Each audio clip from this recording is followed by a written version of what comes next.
Hamas ও হিজবুল্লাহর চেয়েও শক্তিশালী ও অপ্রতিরোধ্য হয়ে ওঠা হুথি বিদ্রোহী গোষ্ঠীর ভবিষ্যৎ পরিকল্পনা কি, এ বিষয়ে বিশ্লেষণধর্মী প্রতিবেদন প্রকাশ করেছে জেরুজালেম পোস্ট। প্রতিবেদনে উল্লেখ করা হয়, নতুন মেয়াদে শুরু হওয়া যুদ্ধে হুথিদের ব্যালিস্টিক মিসাইলগুলো সর্বোচ্চ 2000 কিলোমিটার দূরত্ব পাড়ি দিয়েছে।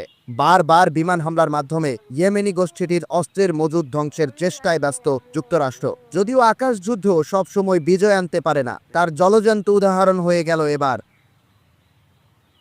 গাজায় নতুন করে যুদ্ধ শুরুর পেরিয়েছে 2 সপ্তাহ। এর মধ্যে হুতিদের হামলায় বিপর্যস্ত যুক্তরাষ্ট্র ও ইসরায়েল। লোহিত সাগরে মার্কিন বিমানবাহী রণতরীতে চালানো হচ্ছে অনবরত মিসাইল হামলা।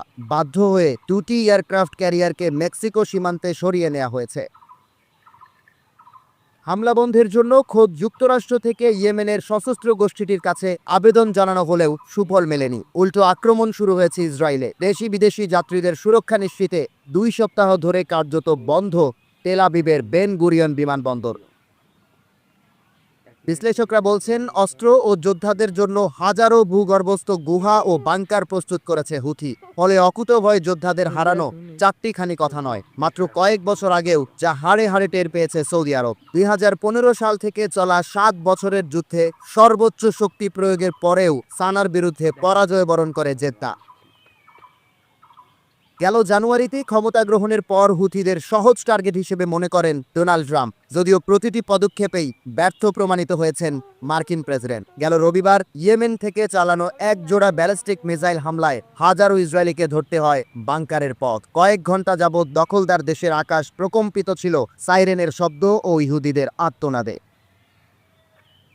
মিসাইলগুলো ধ্বংস করতে অ্যারোর পাশাপাশি মার্কিন থার্ড এয়ার ডিফেন্স সিস্টেম ব্যবহার করছে ইসরায়েল। অ্যারোর প্রতিটি ইন্টারসেপ্টরের ক্ষেত্রে খরচ হয় 20 থেকে 30 লাখ ডলার, বাংলাদেশি অর্থে প্রায় 36 কোটি টাকা। অন্যদিকে থার্ডের এক একটি ইন্টারসেপ্টরের দাম অ্যারোর চেয়ে 5 গুণ বেশি, বা প্রায় 182 কোটি টাকা।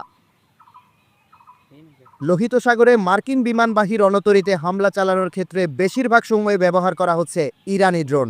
গড়ে প্রতিটি ড্রোনের দাম মাত্র 2.5 লাখ টাকা বা $2000। অন্যদিকে ব্যালিস্টিক মিসাইল তৈরির খরচও কোনোভাবে 10 লাখ ডলার বা 12 কোটি টাকার বেশি নয়। তাই বলাই যায় 2.5 লাখের ড্রোনকে ঠেকাতে 182 কোটি টাকা গুনতে হচ্ছে যুক্তরাষ্ট্রকে। আর 12 কোটি টাকার মিসাইল ধ্বংস করতে ব্যবহার করা হচ্ছে 3 গুণ দামি ইন্টারসেপ্টর।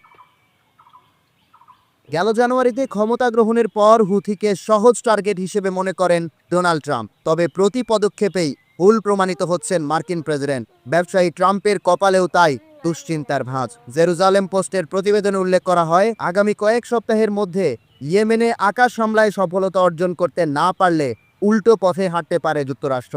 এক্ষেত্রে লোহিত সাগরের গার্ডিয়ান অ্যাঞ্জেল হবার বদলে মার্কিন নৌবাহিনীকে ফেরত আনা হতে পারে নিজ দেশে। ফলে লোহিত সাগরের একক আধিপত্য আবারও ফিরে পাবে হুথি বিদ্রোহী গোষ্ঠী।